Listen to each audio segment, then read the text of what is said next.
이게 뭐냐면은 독일 월이에요. 독일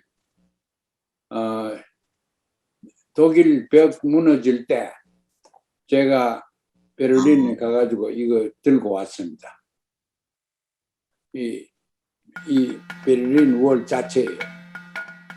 보입니까? 독일식 통일이 우리에게 가능한가에 대한 교수님의 해안을 듣도록 하겠습니다. 뜨거운 박수로 맞아주세요.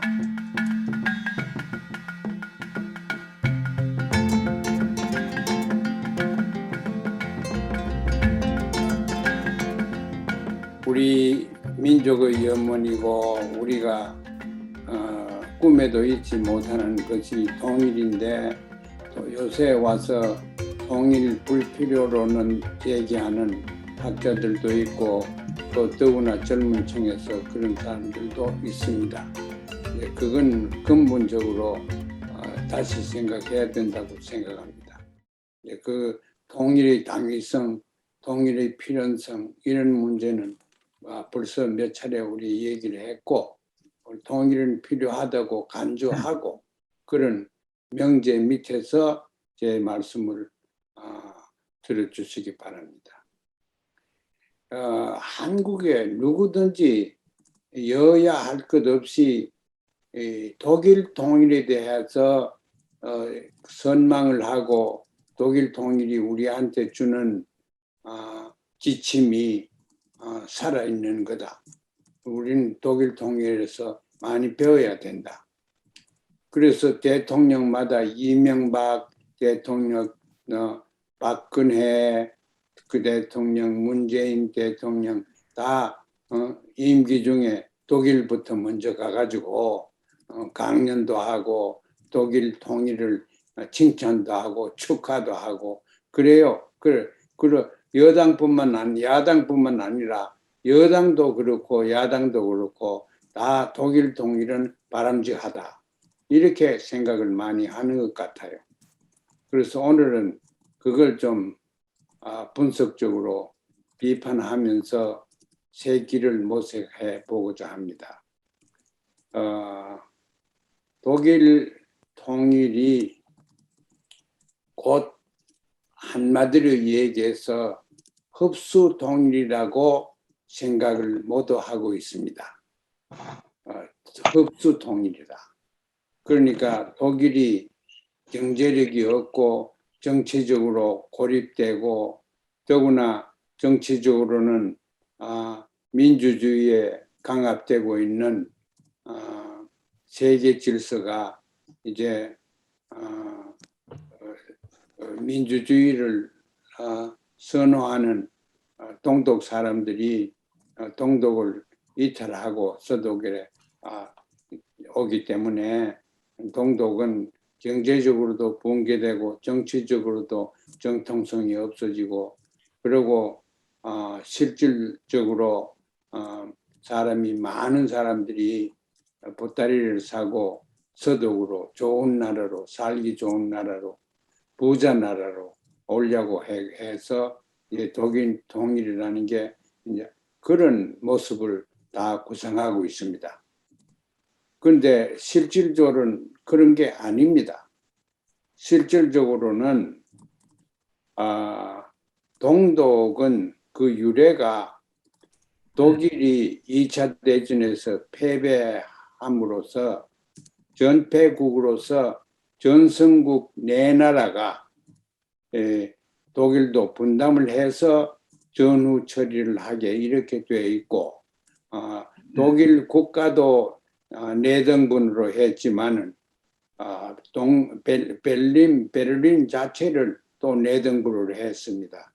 그래서 다 갈라서 이렇게 우리가 갈라가지고 통일 이후에 독일을 우리가 살펴봐야 된다. 그래서 이제 독일 분단이 1949년에 그렇게 되어버렸습니다. 소련이 땅을 제일 많이 가졌습니다. 4분의 1을 가져야 될 건데 한 3분의 1좀 소련을 가지게 했습니다. 왜냐하면은 나치를 물러치는데 소련군들이 제일 활약을 했고 또 소련군들이 제일 희생자가 많았습니다. 그래서 얄타 회담, 포츠담 회담 이런 데서 그 스탈린 온 것을 칭찬해 주면서 이제 땅을 좀 더 줬어요. 그래서 이제 동독은 러시아가 받는 소련이 받는 땅을 가지고 동독을 만들었습니다. 그 땅인 말씀드렸듯이 독일 전체의 한 3분의 1쯤 갔어요. 그리고 3분의 2쯤 땅은 남은 거는 세 나라가 자본주의 국가로 된 세 나라가 갈라서 그 지도하게 이렇게 만들었습니다. 그런데 이제 독일이 어떤 독일이냐, 어떤 독일이 히틀러를 만들었냐, 히틀러를 탄생시킨 것은 독일 역사의 그 오점이지만은 독일은 통일 국가로서 방대한 국가였습니다. 그리고 그 국가의 책임진 사람이 우리 이름은 많이 알죠. 비스마르크라는 사람입니다.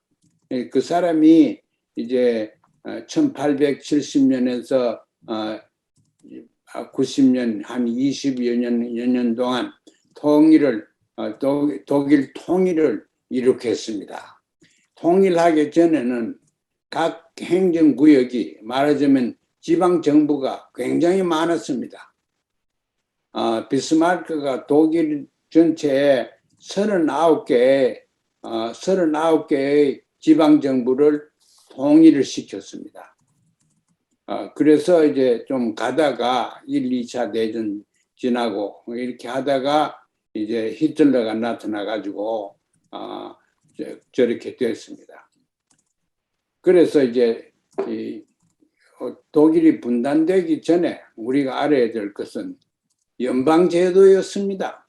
지방정부가 많고 40개 가까운 지방정부가 있고 그 중에 통합하는 과정에서 그 독립시키고 통합에 이렇지 않은 게 소위 그런 나라들이 있지. 오스트리아 그런 나라도 있습니다. 그러나 39개라는 많은 지방 정부를 비스마르크가 통일시켰습니다. 그게 독일 분단, 지금 우리가 보는 분단 전의 통일의 모습이었습니다. 그때 무엇이었냐? 이 39개 주고 미국의 50조처럼 지방정부 구역이었습니다. 그러니까 그때부터 지금까지 서독에서 지금은 독일을 뭐라 그럽니까? 영어로 페더럴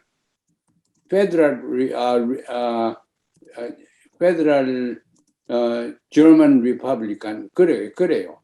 페더럴이 들어갑니다. 미국처럼.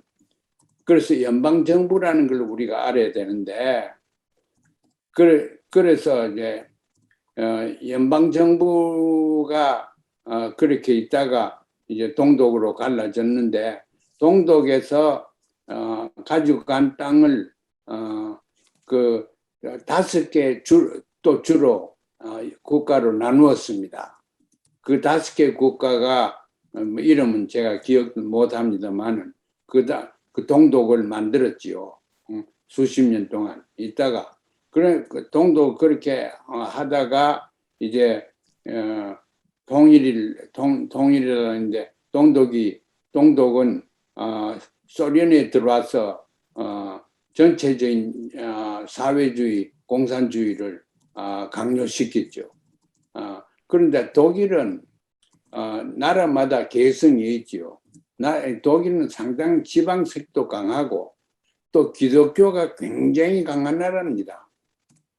그래서 기독교 교파, 종파, 교파 뭐 이런 데서 좀 발생이 돼 가지고 지방정부의 역할을 하고 동독이 통일을 하면서 선거를 했는데 기민당, 기독교 민주당이 정권을 동독의 정권을 잡게 돼 가지고 거기에서 의회에서 결정해서 중앙정부를 자기가 가지고 있는 중앙정부를 해체시켜 버렸습니다. 그러나 그 5개의 지방정부는 그때 아직 있었습니다. 그래서 이 서독에서는 10개의 지방정부가 과거에 붙어 있었어요.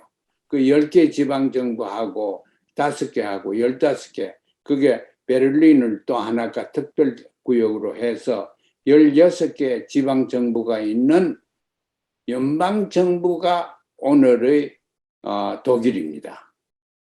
그걸 우리가 알아야 되는데 우리는 연합이라는 게 어디서 나온지 저는 아직까지 모르겠어요.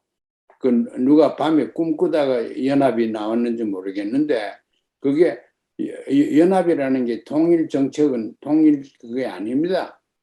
그 독립된 국가들이 같이 모여가지고 공동 목적을 위해서 협력하는 그런 조직이 국제적인 조직이 그 연합이지 연방은 아닙니다. 그런데 왜 독일이 이렇게 연방이고 독일 통일을 이렇게 원하는 대한민국 지도자들이 왜 연방정부라고 하지 않았느냐?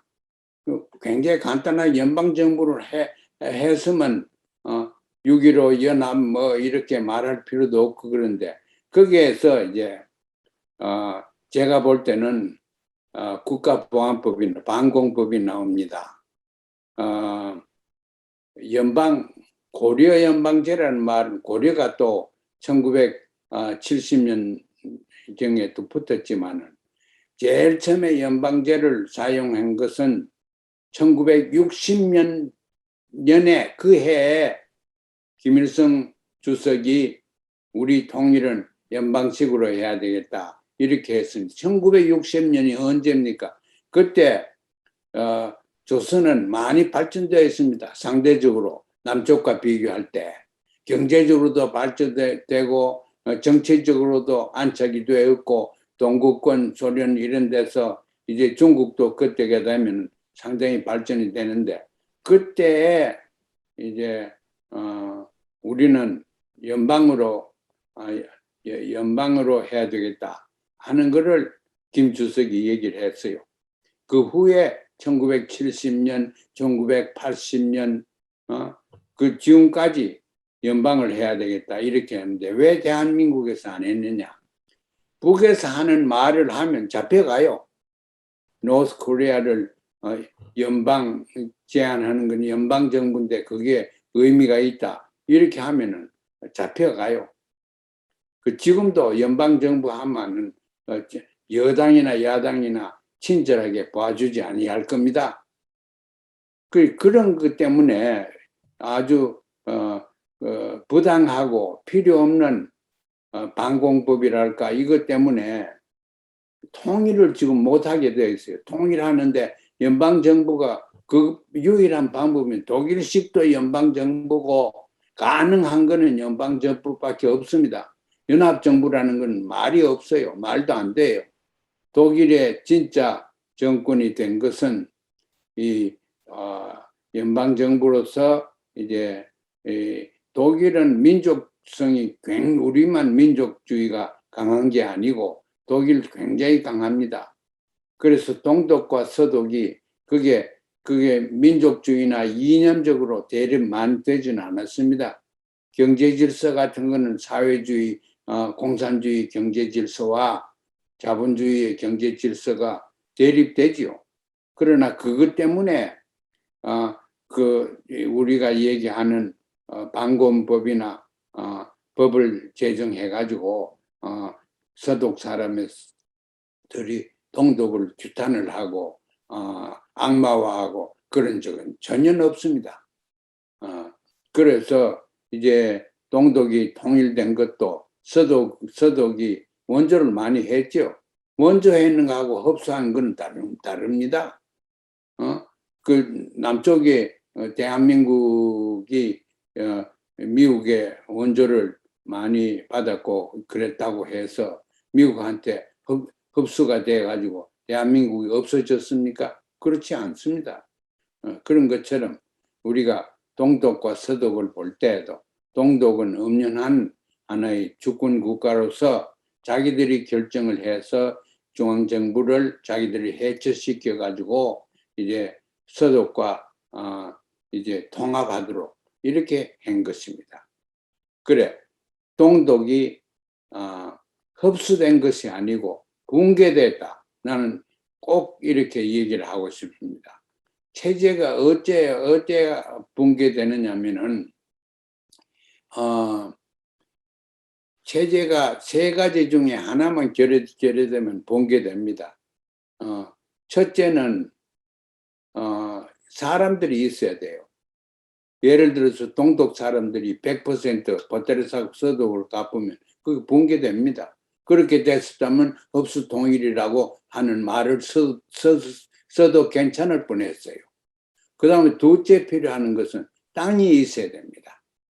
그 동독 땅이 아주 그 독일 전체의 3분의 1을 차지하는 아주 큰 땅을 가지고 있습니다.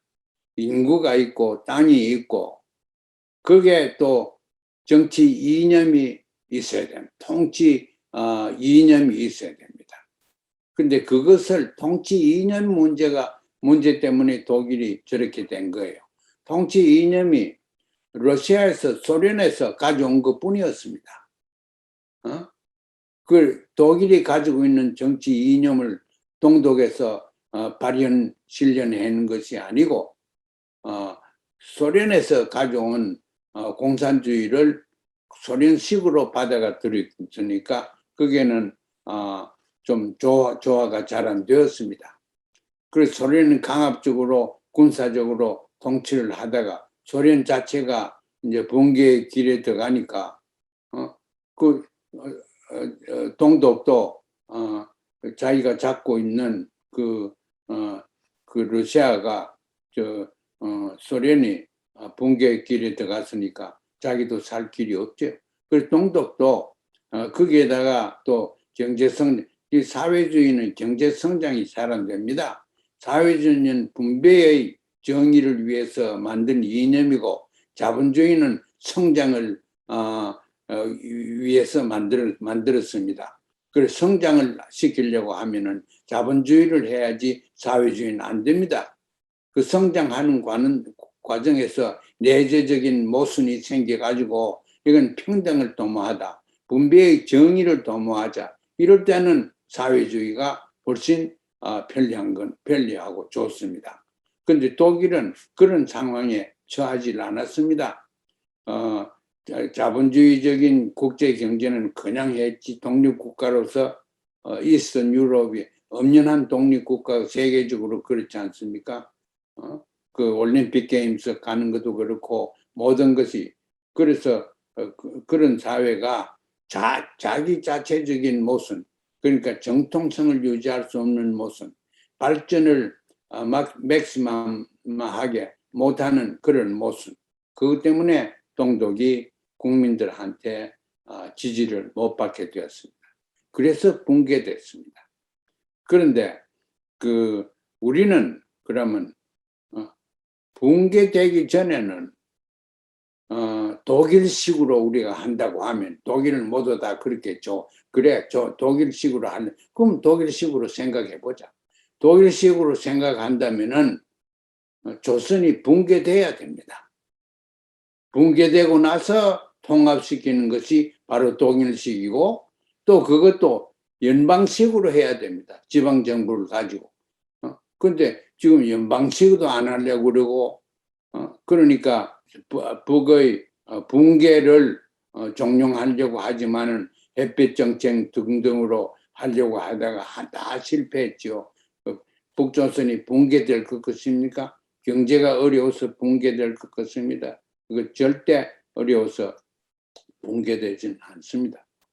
이런 상황에서 그러니까 붕괴 안 되면 통일이 없다. 통일을 포기해야 된다. 이것이 대한민국의 입장입니다. 그런데 그렇다고 얘기는 안 하지요. 그러니까 국민들을 기만하고 있습니다. 통일할 의사가 없어요. 왜냐하면 자기들이 기득권을 유지해야 되니까 기득권의 경제적인 것도 있고 정치적인 것도 있고 의식적인 것도 있고 사회 질서적인 여러 가지 기득권이 있는데 그 기득권을 유지하기 위해서 통일을 원하지 않습니다. 제가 잘 아는 지도급에 있는 사람들 지금 민주당 정권에서 일하는 사람들도 자기 기득권을 포기하면서 통일을 추구할 그런 의사는 없습니다. 그래서 우리는 기득권에 얽매여 있는 사람들이 남쪽 그 정부를 이끌고 있습니다. 근데 그걸 그렇게 북쪽 사회가 붕괴된다 하는 거는 이념이 없어지든가 인구가 보따리 타고 다 남쪽으로 넘어오든가 땅이 어디 없어지든가 이렇게 돼야 붕괴되는 겁니다. 그런데 그런 식으로 붕괴될 가능성은 이론에도 없고 실질적으로는 더욱더 없습니다. 그러면 통일은 영영 우리가 포기해야 되는데 그럼 우리는 포기하자 그래라. 왜 우리 국민 선한 국민들 기만하고 있느냐 정부가. 저는 그렇게 불만을 가지고 있습니다. 그러면은 서마라이즈를 지금까지 했는 것만 하면은 독일 모델을 우리가 추구를 하려고 하니까 우리가 추구하는 연합 모델이 아니다. 우리가라는 게 남쪽 정부가 아니다. 그러면은 우리도 낮은 단계 혹은 어떤 단계라든지 어떤 우리식이라고 그러든지 우리식 연방제를 제시하라 이거요. 연방제를 연방이라는 이름을 쓸 수 없다고 하면은 다른 이름을 쓰지 연합이라는 이름을 지금부터 취소를 해야 됩니다. 연합이 그걸 잡고 있으면은 통일의 길이 열렸다가도 막힙니다. 그래, 그 얘기 제가 드리고 싶고. 그런데 우리가 우리식 통일을 만들어야 됩니다. 우리식 통일을 만들 외부에서 가지고 오려고 하면은 제일 가까운 예가 비엔남 통일입니다. 독일 통일이 아닙니다. 비엔남 통일에 미국이 남쪽을 지원했는 것이 그게 또 월남을 지원했지요. 한국도 가서 잘 지원하고 많은 사람들이 생명을 잃고 했지 않습니까? 그러나 거기에는 월남적인 또 사회주의적인 민족주의 그것은 호지민이라는 사람이 거장입니다. 그 민족주의자입니다. 북에서 우리가 김일성 주석을 생각하는 것처럼 호지민은 월남에서 월북에서 생각을 해야 됩니다. 그래서 이제 전쟁을 해가지고 이 무력 통일이 된 게 아닙니다. 무력 통일이라는 게 이제는 있을 수가 없습니다. 인민들이 지지를 안 받으면 무력 통일이 안 됩니다. 아프가니스탄 보십시오. 미국이 왜 보따리사가 나왔습니까? 그게 일반 사람들이 지지를 못 받아서 그렇지 않습니까? 그 대신에 탈리반은 거기서 인민들이 지지를 받았기 때문에 하루아침에 정권이 넘어갔지 않습니까? 그래서 월남은 무력 통일하면 미국을 당할 나라가 없습니다. 그런데 미국이 무력 통일로 목적을 달성할 수 있는 나라가 아닙니다. 그 무력 통일은 이제 강 건너갔어요. 무력 통일을 누가 해도 북에서 현대 무기를 만들고 이렇게 하면은 무력적으로 통일을 그것도 안 됩니다. 무력 통일은 그러니까 평화 통일을 해야 되는데 이제 평화 통일을 우리가 어떻게 해야 되는 우리 모델을 만들어야 제가 오늘 처음 나오고 한 사람들은 생소한 말일 수도 있지만은 저는 철저하게 이질은 초월을 하고 동질은 권장해서 통일 문화를 창조해야 된다고 생각합니다. 남과 북에서 남은 남대로 북은 북대로 또 같이 손잡고 하면 더 좋고 통일 문화를 만들어야 됩니다. 제가 며칠 전에 뭐 한겨레에서 하는 통일 문화상을 뭐 준다고 그래서 외람스럽게 받았습니다. 나는 통일 문화라는 것이 굉장히 통일 문화 없이는 통일이 안 됩니다. 통일 문화 없이는 통일 이념이 나올 데가 없습니다. 그래서 통일 문화를 대한민국에 또 조선민주인민공화국에는 의무 교육에서 통일 문화를 가르쳐야 됩니다. 그 통일 문화를 평화 문화를 가르쳐야 되는 거죠. 이질과 이질을 우리가 받아들이자. 제가 좋아하는 논리, 변정법적 논리로 역설적인 논리로 받아들이면은 서로 통합니다. 그래서 그리고 또 더 중요한 것은 우리는 동질성을 발견을 해야 돼요. 동질성을 우리 민족의 동질성을 발견해야 되는데 제가 어제 한 8시간 소비해서 오징어 게임을 봤습니다. 밤 5시까지 잠도 안 자고 다 봤는데 그걸 보니까 그게 저 변에 흐리는 우리 민족성이 있어요. 그 민족성이 있다고 그게 그 중요한 민족성 중에 하나가 체면 문화. 우리는 체면을 위해서 사는 사람들입니다. 체면은 남의 눈이에요. 다른 사람의 눈이 그렇게 중요합니다. 다른 사람이 나를 어떻게 평가하느냐. 그게 굉장히 중요합니다. 이게 우리 민족의 동질성 중에 중요한 동질성입니다.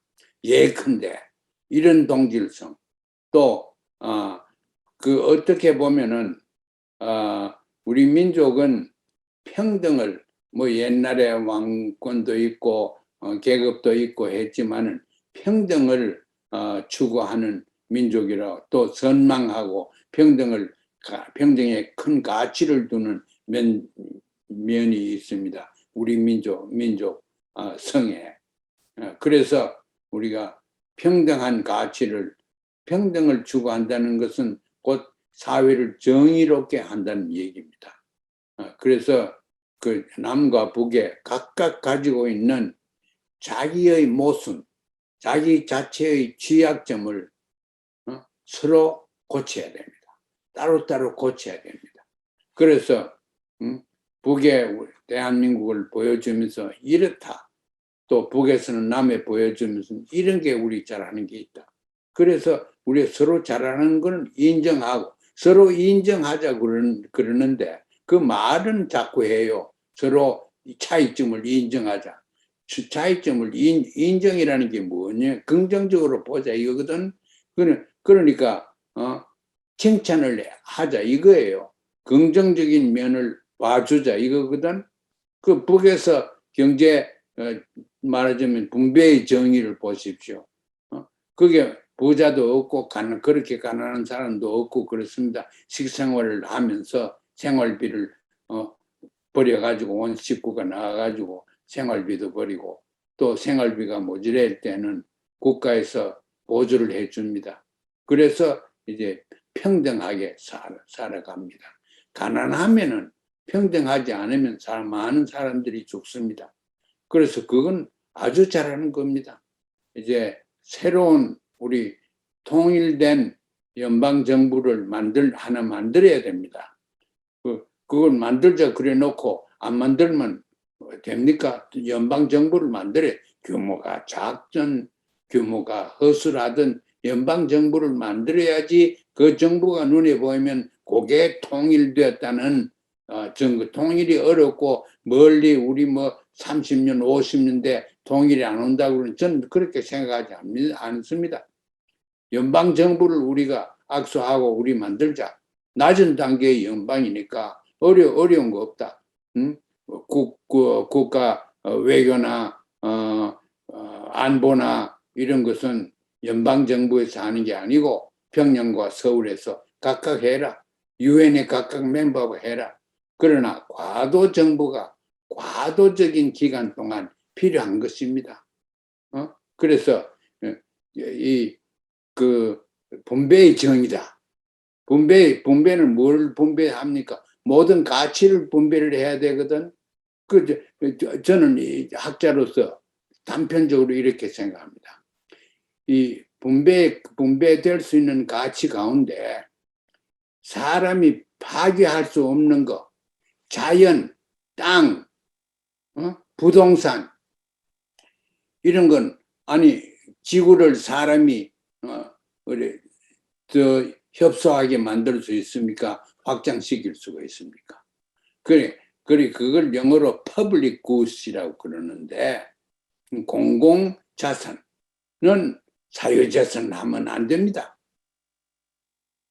그 대신에 공공자산은 공유를 해야 되고, 사유를 해야 되는 거는 또 사유를 해야 됩니다. 인간의 창조나 과학에서 만드는 여러 가지 지식이나 이런 거는 사유를 해야지, 거기에 더 창의성도 더 생기고 좋습니다. 그런데 자산은 공유로 맡기고 사재산은 사유로 맡기라. 이런 얘기를 제가 꼭 하고 싶고, 우리 통일 정부에서는 부동산을 사유재산으로 하지 않도록 해야 됩니다. 않도록 해야지 지금 남쪽에서 지금까지 본 여러 가지 비행과 부정과 부패가 하루아침에 없어집니다. 지금 있는 거 뜯어 고치려고 그러면은 야단 납니다. 못 고칩니다. 그러니까 제3체제가 있는 연방정부에서 만이라도 과도정부에서 부동산은 사유화되지 않도록 해야 됩니다. 어린애가 나면은 제일 원하는 것이 뭡니까? 엄마 젖입니다. 젖을 안 주면 울지요. 그러면 젖만 주면은 잡니다. 한 2주일 동안 아주 편하지요. 제가 대학원에서 공부할 때 우리 아이들이 나가지고 아이들이 울고 하면 우유만 딱 주면 그만 우유만 먹고 배가 부르면은 그만 자고 아주 좋다고. 그런데 그런 상황이 오래 가지 않습니다. 그래, 배고프고 무슨 신체가 물리적으로 불편하고 이런 것만 없으면은 울지 않습니다. 그러다가도 또 웁니다. 언제 우느냐? 엄마가 옆에 없으면 웁니다. 엄마나 누구가 옆에 있어야 돼요. 사람 손이 몸에 닿아야지 아이들이 안 운다고. 그런 단계가 와요. 그거는 그 사회가 필요하다는 겁니다. 인간 살기 위해서 먹어야 되고 입어야 되고 하겠지만은 사회가 필요합니다. 남들이 필요합니다. 가정에서부터 시작합니다. 그건. 그래서 남들 만드는 것이 교육이고 사회화, 소셜라이즈 되는 겁니다. 남을 내 삶에 불가결한 나 자신의 존재를 남을 통해서 이해를 하고 또 이해를 시키고 하는 것이 중요합니다. 그래서 아이들 보면 우유를 달라고 했다가 우유 주면 자다가 그 다음에 우유 자다가 그래도 또 울면은 엄마가 안으면 그만 끝이지 않아요? 그게 내만 우리 아이들 키울 때만 한 게 아니고 다 그렇습니다. 그 다음에 이제 있으면 또 울어요. 또 이제 안아도 또 운다가 그 단계가 와요. 그게 어떤 단계냐? 한 2년 되면 오나? 그 어떤 단계냐 하면은 아이가 장난감을 원해요. 뭐 좀 화려한 환경을 원한다고. 장난감을 원해. 장난감을 원하지 아니하는 어린아이를 가진 나라는 없습니다. 어느 나라든지 어린애라 그러면 장난감이에요. 그런데 장난감을 사주고 만들어주고 하면은 그걸로서 만족하는 것이 아니고 더 나은 장난감, 더 많은 장난감을 달라고 그런다고. 여기에서 인간의 지금 장난감까지는 인간의 욕구입니다. 그래야 행복하게 살 수가 있습니다. 살 수 있습니다. 그런데 더 많이 달려고 하면 상대적으로 더 많이 주지 않으면은 우는 그런 단계가 오면은 문제거리입니다. 그런 단계가 오면은 사람이 그렇게 발전 안 하도록 우리가 교육을 시키고 노력을 해야 됩니다. 상대방보다 그 상대적으로 우월한 위치에 있어야지 만족하는 이런 그 사회는 우리가 될 수 있도록 피해야 됩니다. 그러나 지금 서구에서 개발된 여러 가지 그 경제 성장 이런 걸 볼 때, 소비 생활 이런 걸 볼 때 그냥 장난감이거든. 그 장난감은 그 어린애들 장난감에서 어른도 장난감, 자동차에 골프 클럽에 그러고 비행기까지 작은 비행기까지 다 장난감이에요. 그래 장난감을 요구를 하는 데서 필요 이상의 장난감을 다른 사람보다 더 좋은 걸, 더 많은 걸 갖고 싶다 하는 거를 그 사회에서 그런 의식을 조성시켜서는 안 됩니다. 교육에서. 그래서 인간의 욕구와 욕망, 남보다 더 가지고 싶은 거는 욕망이고, 먹고 싶고 뭐 부모가 있어야 되고 장난감은 그거는 욕구입니다. 욕구와 욕망을 구분을 해서 이념을 만들어 가지고 욕구에 해당하는 것은 인권입니다. 줘야 됩니다. 그건 사회주의라고 해서 나쁘다고 이렇게 보면 안 됩니다. 자본주의는 그런 아주 기본적인 욕구를 충족시키는데 뭐 좀 부족한 정치 이념이고 제도입니다. 그래서 예컨대 그 사회 정의 이런 거를 하고 그 다음에는 이 좋은 나라에는 한 가지 더 있어야 됩니다. 제가 이 말씀드린 인권 중에 6가지 인권을 제가 말씀드렸습니다. 그 중에 제일 중요한 게 생존권, 더불어 같이 사는 권, 선택권, 또 평등권, 심지어서는 국가를 가질 수 있는 권한이 있어요. 국가권이 있습니다. 주권이 있습니다. 그래 이런 거를 우리 새 정부, 통일 정부에서는 완전한 그 인권이 준수가 되는 사회로 만들면은 좋습니다. 이런 것을 이제 포함시킨 이념을 우리식이라는 게 통일 정부의 통일 체제의 우리식 이념이라고 이름을 붙여도 좋습니다. 그러면은 독일의 허상은 흡수 통일을 할 수 있는 법. 실상은 연방제가 있다. 근데 실상은 안 받아들이고 허상은 못 받아들이고 없으니까 못 받아들이고. 그러니까 우리가 추구하는 건 우리식 통일의 길을 모색해야 되는데 그거는 지금 말씀드린 몇 가지를 포함해서 새로운 이념을 우리가 만들어야 된다. 이렇게 생각합니다.